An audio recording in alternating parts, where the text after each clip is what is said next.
আসসালামু আলাইকুম। অনেকেই পাঙ্গাস মাছ খেতে চান না। পাঙ্গাস মাছে একটা আষ্টে গন্ধ থাকে, এর কারণে অনেকেই পছন্দ করেন না। তারা আমার এই রেসিপি দেখে একবার হলেও বানাবেন, দেখবেন খেতে খুব ভালো লাগবে। তো বড়ার জন্য আমি এখানে 4 পিস মাছ নিয়েছি।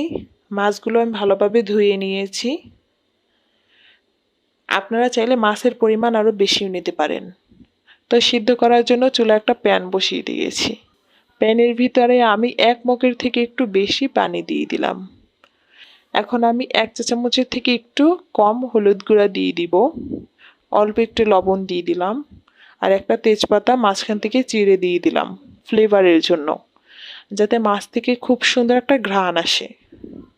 তো সব কিছু ভালোভাবে মিশিয়ে নেব। এখন আমি মাছগুলো একে একে দিয়ে দিব। দেওয়া হয়ে গিয়েছে, ঢাকনা দিয়ে ঢেকে দিব ভালোভাবে সিদ্ধ হওয়ার জন্য। ফিরে আসলাম 10 থেকে 15 মিনিট পর। আমার মাছ ভালোভাবে সিদ্ধ করা হয়ে গিয়েছে। এখন একে একে উঠিয়ে ফেলবো। তো কিছুক্ষণ পর আমার মাছগুলো ভালোভাবে ঠান্ডা হয়ে গিয়েছে।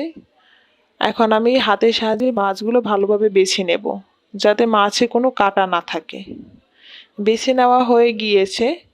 এখন আমি এর ভিতরে মরিচ কুচি দিয়ে দিব, 1 চা চামচ রসুন বাটা দিয়ে দিলাম, 1 চা চামচ আদা বাটা দিয়ে দিলাম, একটা পেঁয়াজ কুচি দিয়ে দিলাম, 2 চা চামচের থেকে একটু বেশি মসুর ডাল বাটা দিয়ে দিলাম। এখন আমি গুঁড়ো মশলা দিব। এখানে হলুদ গুঁড়া আছে, মরিচ গুঁড়া আছে, আর জিরার গুঁড়া আছে, আর অল্প একটু লবণ আছে। সব কিছু দিয়ে দিব। আর দিয়ে দিব 1 কাপের থেকে একটু কম চালের গুঁড়ো। সব কিছু দেওয়া হয়ে গিয়েছে। এখন আমি হাত দিয়ে ভালোভাবে মেখে নেব। যত বেশি মাখাবেন ততই খেতে ভালো লাগবে।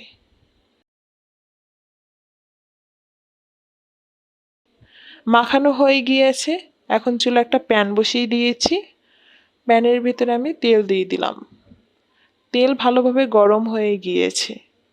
এখন আমি বড়াগুলো ভেজে নেব। আমি পেঁয়াজের মতো করে ভাজবো। আপনারা চাইলে আপনাদের পছন্দ মতো সাইজ দিয়ে ভেজে নিতে পারেন। তো এখন আমি সব বড়াগুলো একে একে দিয়ে দিব। দেওয়া হয়ে গিয়েছে। কিছুক্ষণ পর আমি এক পাশ উল্টে দিব। এক সাইড আমার ভালোভাবে ভেজে নেওয়া হয়ে গিয়েছে। এখন সবগুলো উল্টে দেব। তো ফিরে আসলাম আবারও কিছুক্ষণ পর। এখন আমার বড়াগুলো পুরোপুরিভাবে কমপ্লিট হয়ে গিয়েছে।